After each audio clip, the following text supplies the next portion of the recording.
மிகப்பெரிய இழப்பு. இந்த இழப்பை ஈடு செய்ய முடியாத அளவிற்கு எல்லோரும் கனத்த இதயத்தோடு இருக்கிறோம். எப்பொழுதும் அவர் இந்த மார்கழி மாதத்தில் பனிக்காலங்களில் மருத்துவமனையில் சேருவது வழக்கம், அவருக்கு இருக்கின்ற உடல் பிரச்சனைக்கு. ஆனால் எல்லாவற்றையும் வென்று வந்து விடுவார்.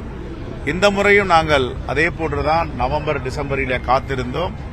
இந்த பனிக்காலங்களில் அவர் வென்று வந்து விடுவார். அப்படிப்பட்ட உறுதிமிக்க தலைவர், நெஞ்சுரம் கொண்டவர், எந்த கருத்தையும் எங்கு வேண்டுமானாலும் ஓங்கி உறக்க சொல்லக்கூடியவர். அப்படிப்பட்ட ஒரு நிகருக்கு நிகரான ஒரு தலைவரை, ஒரு அண்ணனை நாங்கள் எழுந்திருக்கிறோம்.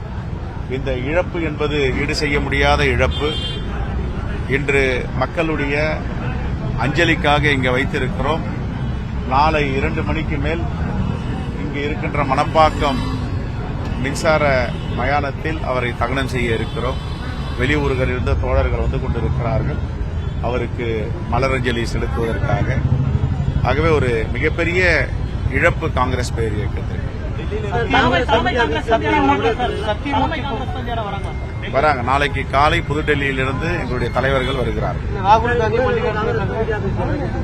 இல்லை, அது அவர் ஏற்கனவே அவருடைய மகனிடம் சொல்லியிருக்கிறார். பொதுமக்களுக்கு எந்த இடையூறும் இல்லாமல் என்னை இங்கேயே வைத்து நீங்கள் அடக்கம் செய்ய வேண்டும் என்று சொல்லியிருக்கிறார். ஈவன் ஈரோடு அவருடைய தொகுதிக்கு கூட எடுத்து செல்லலாம் என்று திட்டமிட்டிருந்தோம். அவர் நிறைவாக சொல்லியது, நான் சென்னையிலே என்னை அடக்கம் செய்யுங்கள், வேறெங்கும் யாருக்கும் எந்தவித தொந்தரவும் கொடுக்கக்கூடாது என்ற அடிப்படையில் அவர் சொல்லியிருக்கிறதாக மகன் கூறினார். அந்த அடிப்படையில் நாங்கள் இங்கே சென்னையில இந்த பகுதியில நாங்கள் நாளை தகனம் செய்கிறோம்.